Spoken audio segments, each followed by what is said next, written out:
And so number one on the list, this is a big one, and that's if you take any kind of medication. Now, understand, this is not me telling you to stop taking your medications. This is not what I'm saying.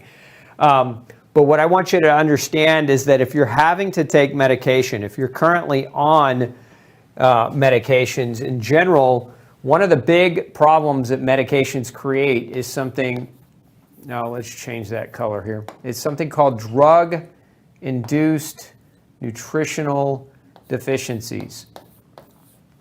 Most medications don't come without a cost.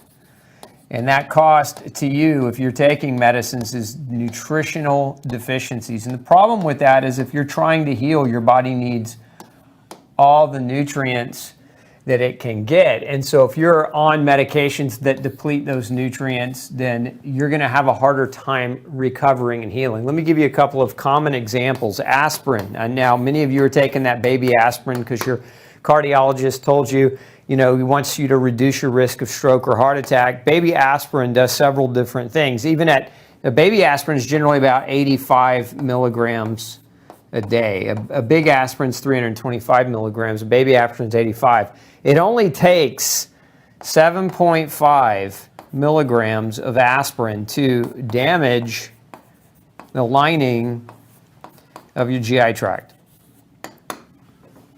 particularly your stomach and your upper small intestine.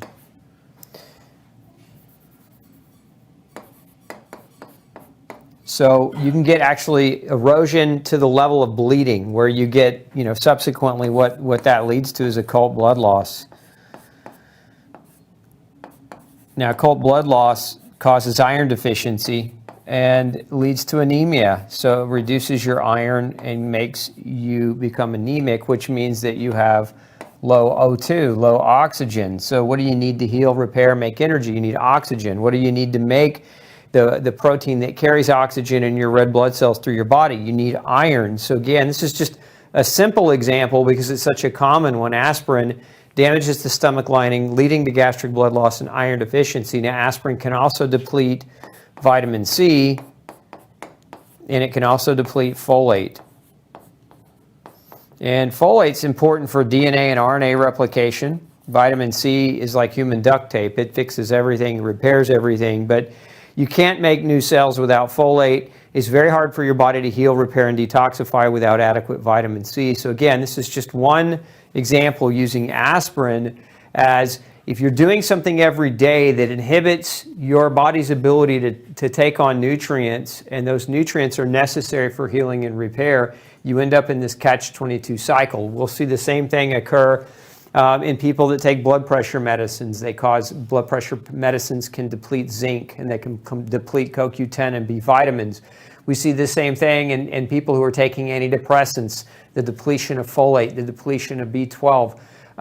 We can see the same thing in people who take diabetes medication, depletion of vitamin B12 and of CoQ10 and of folate. So there's a long list. I've actually done an entire show on drug-induced nutritional deficiencies. If you haven't seen it, you might want to go back and refresh yourself on it. But taking medications, in my opinion, let's make some room for this. Taking medication, why does your doctor give you medication? Generally, it's to mitigate risk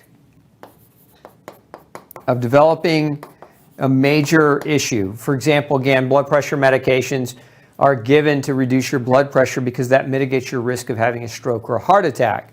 So it's mitigation of risk, right? Or the other reason is to treat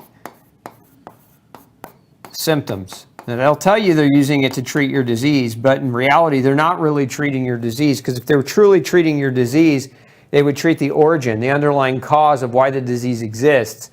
Most doctors will tell you, yeah, I'm going to give you this, especially if you have an autoimmune condition that's inflammatory, they'll tell you, I'm going to give you this steroid to treat the inflammation. Or I'm going to give you this immune suppressant to treat the inflammation. Or I'm going to give you this anti-inflammatory, non-steroidal anti-inflammatory to treat the inflammation, because inflammation is the cause of your disease. So they're not treating your disease, they're treating the inflammation that's as a consequence of having the disease. But what is causing the inflammation? So treating symptoms, in my opinion, is the wrong avenue to take. especially if you're not looking for the why. What you really want to do ultimately is you want to ask, why do you have the symptoms?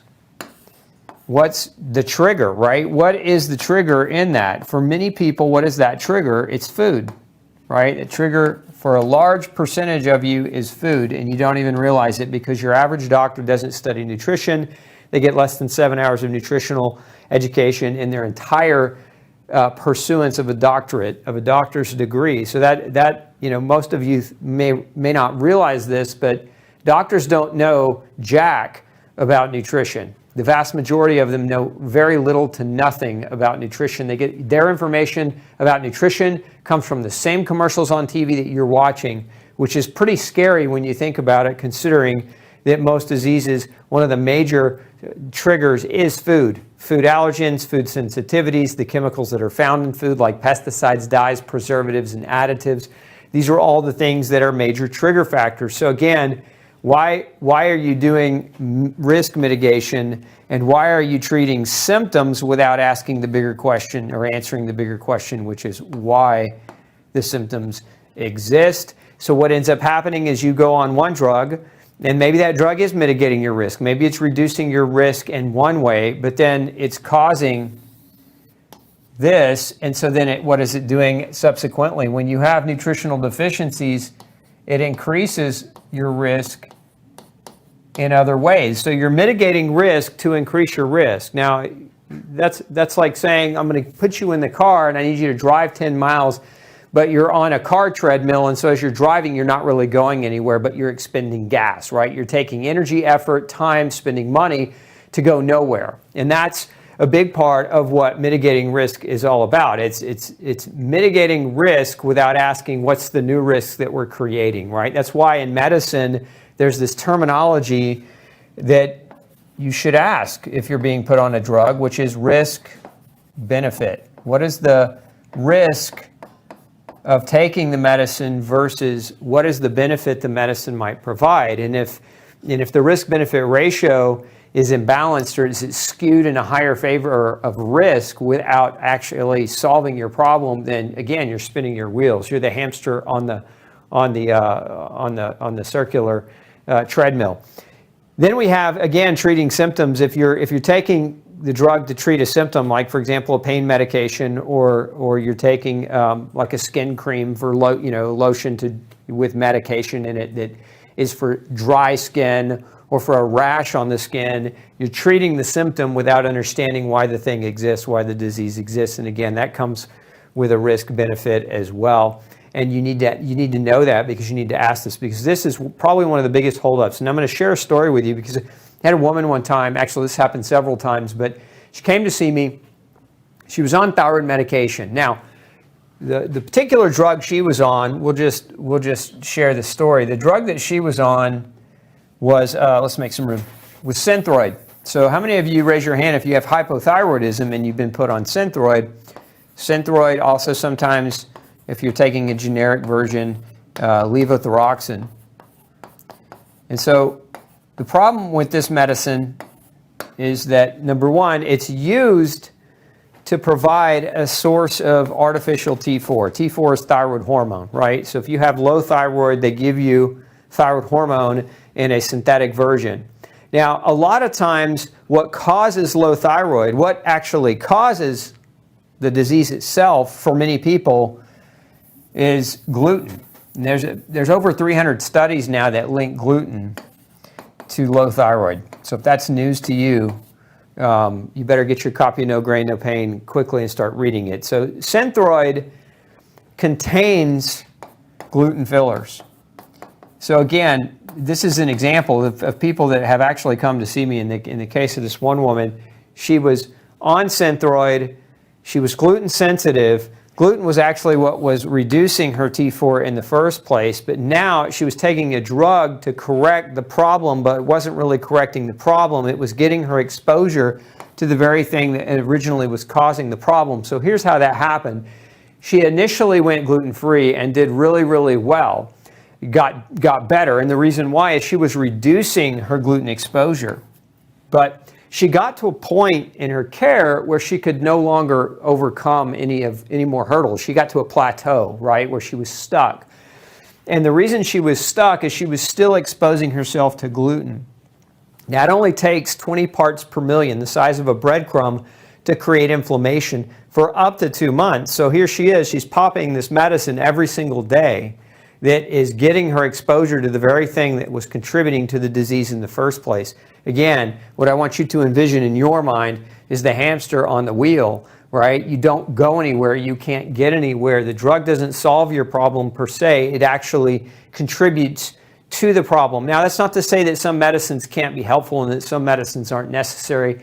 Again, this is not me telling you stop taking your medicine. This is a conversation that needs to be had between yourself and your doctor or your team of healthcare providers. But I want you to understand kind of a scenario that's very, very common. A lot of medicines have gluten fillers. So if you're following my no grain, no pain diet protocols and you're taking multiple medications, you know, one of the things that you should really be doing is read the inactive ingredients, because this is where you're going to find the inactive ingredients is where you're going to find the potential for cross-contamination, not cross-contamination, but gluten-based ingredients. So the drug labels, generally when you go to the pharmacy to pick up your medicine, they'll come with this, you know, this little insert, and if you unfold it, it's like it'll fit on the wall. It's huge, right?